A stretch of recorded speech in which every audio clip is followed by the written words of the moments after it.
আজ আমরা একটা বেশ পুরনো কিন্তু খুব দরকারি গল্প শুনব। গল্পটা চার ভাইকে নিয়ে আর সময়ের এক গুপ্তধন নিয়ে। আচ্ছা, গল্পটা শুরু করার আগে একটা প্রশ্ন করি। বলুন তো, এই পৃথিবীতে সবচেয়ে দামি, সবচেয়ে মূল্যবান জিনিসটা কি হতে পারে? চলুন, এই প্রশ্নটা মাথায় রেখেই আমরা গল্পে ঢুকে পড়ি। দেখি উত্তরটা খুঁজে পাই কিনা।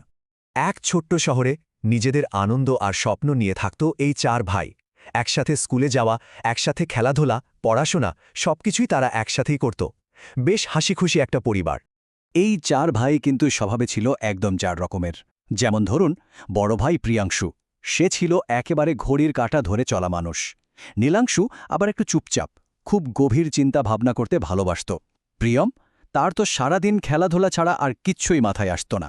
আর সবার ছোট প্রীতেশ, সে ছিল একদম হাসিখুশি, সবার মন ভালো করে দেওয়ার ওস্তাদ।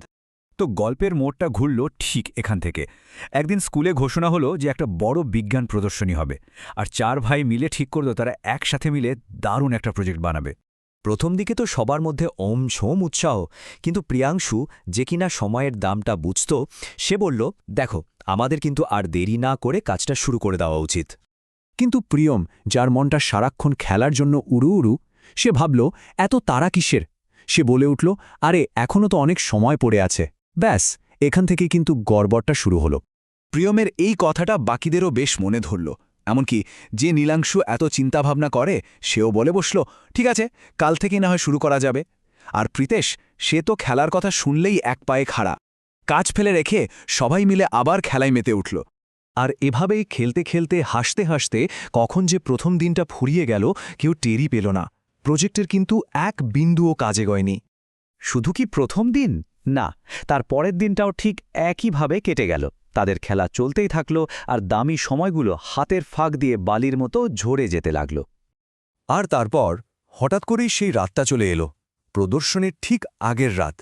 আর তখনই তাদের খেয়াল হলো যে সর্বনাশ, প্রজেক্ট তো কিছুই তৈরি হয়নি।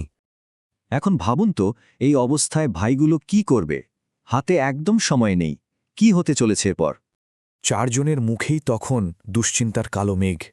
যে প্রিয়ম বারবার বলছিল অনেক সময় আছে, সেই সবার আগে ভয়ে ভয়ে বলে উঠল, এখন কি হবে? চিন্তাশীল নীলাংশু এবার নিজের ভুলটা বুঝতে পারল। সে খুব আফসোসের সাথে বলল, আসলে আমরা আমাদের সময়টা পুরো নষ্ট করে ফেলেছি। এটাই ছিল তাদের জন্য প্রথম শিক্ষা। কিন্তু ওরা হার মানার পাত্র ছিল না। প্রিয়াংশু সবাইকে সাহস জোগাল, আর প্রীতেশ চেষ্টা করল সবার মন ভালো রাখতে।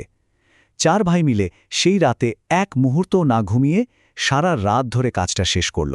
পরের দিন তারা খুব ক্লান্ত শরীরে স্কুলে গিয়ে প্রজেক্টটা জমা দিল। হ্যাঁ, তাড়াহুড়ো করে বানানো প্রজেক্টটা হয়তো সেরা হয়নি, কিন্তু তাদের শিক্ষক তাদের এই এক রাতের কঠিন পরিশ্রমের খুব প্রশংসা করলেন। আর এরপর শিক্ষক তাদের একটা অসাধারণ কথা বললেন, যেটা ওদের সারা জীবনের জন্য একটা শিক্ষা হয়ে গেল।